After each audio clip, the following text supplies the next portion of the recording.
shall not kill, except in wartime when killing is point. So. You so Welcome much. to Freedom is a Constant Struggle, Phavia. So good to see you again. Thank you for having me here. I am so honored to be here with you because you are one of my favorite people. Oh, thank you. Your work and your dedication to the community is inspirational. Oh, it's an thank inspiration you. to me on a daily basis. So I am honored. All right. Thank Well, you. the honor is mine, too. So, Phavia, please tell us more about you and some of your history, your illustrious history. Well, I basically began to get into spoken word because of the power of the word. We know that the word is so powerful, whether you call it meditation, whether you call it prayer, whether you call it a speech, a mantra, a chant, the power of the word is powerful. Yes. And we really see that now with the children and how they are memorizing rap lyrics and everything. And you can talk to just about anybody and they can basically quote a little bit of Dr. King's speech, I Had a Dream. Never read it, but they've heard it and can repeat a little bit of it. So I was looking at the power of the word and seeing how powerful we could be if we had the right words and the right information. I heard that. And since we've gotten away from reading so much Right. to this oral tradition of the sound, and you can basically say just about anything when you have a little beat behind you, a little rhythm. Oh, yeah. So I decided, Yeah. well, let's put a little medicine in there and let's sugarcoat it with a little music and tell the truth, tell the history, tell the story. Right on. So I've been doing that for just about all my life. And decades and decades ago, I know I don't look like I'm over 50, but I am. And You're amazing. Decades ago, my brother, he died of AIDS about 20 years ago, told me one day when we were children that the things that I were writing, I would hide under my bed, that was actually called poetry.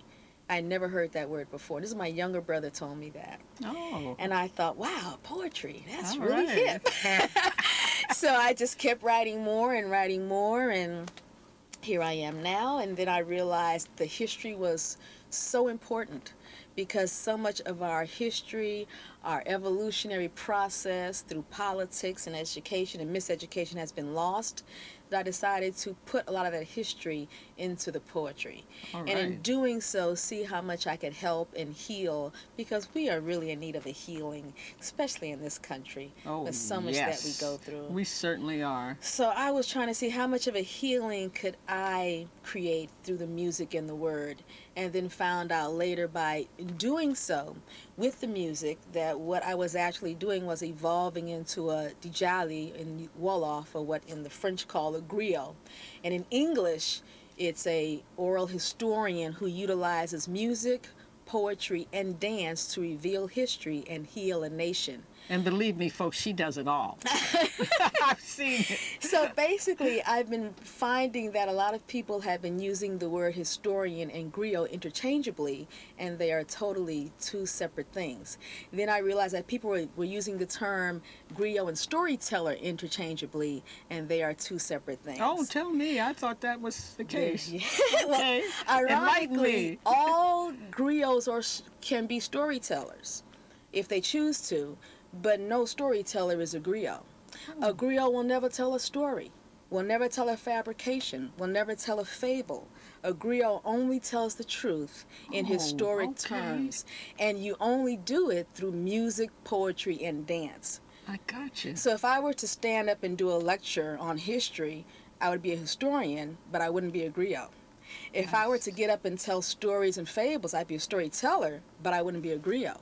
Right. But if I played music and revealed history, and you are healed in the process, Right. then that's a griot. All right. So that's basically what I do. All right. And you have a CD out, and you have a Yes. book out. I've let's got talk this. a little bit. Basically, this is my fifth book, basically, and it's called "Recognizing and Resolving Racism: A Resource and Reference Guide for Humane Beings." Because the inhumane people do not care about resolving racism. And I know course. that. Okay. So it's for humane beings, because we are all, I see it and know that there are only 3 types of people on the planet. Right. And people start wondering, okay, what's she going to say now? Mm-hmm. 3 types.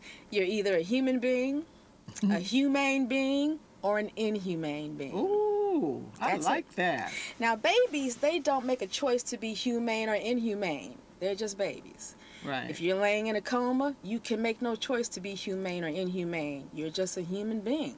Right. But we have the privilege and opportunity to make choices every second of our lives. Right. And in every choice, we are either choosing humanity or inhumanity Right on. at some level. I heard Just that. if it's a matter of speaking to someone and saying hello, as opposed to looking them in the eye and ignoring them. Humanity or inhumanity. And that's it. Everybody on the planet is one of the above. Right. And your CD is titled The Human Race. The human race. I love it. And I that, just love it. And let's break that down for our viewers a little bit. Because, you know, the Genome Project came out about 5 or 6 years ago, and no, everybody's just ignoring it.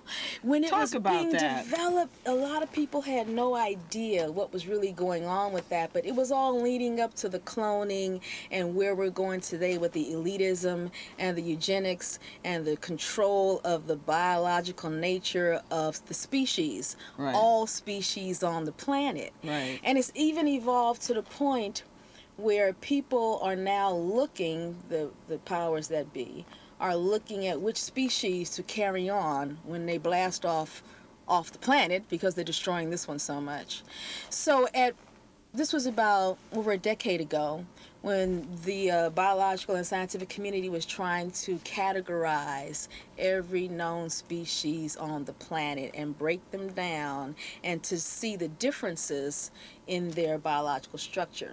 And it was really interesting because one of the things that they found was that there is more variations of differences between what B.F. Blumenbach, who termed the term race, because we're all a human race. Right. But he came up with this concept in Germany back during the SS Hitler era, prior to that whole thing. Yeah, And they found that there is more differentiation within the so-called races than between the races. Of course. Right. Isn't that interesting? Right, So we are all simply one In fact, species. I'd like to inject an anecdote.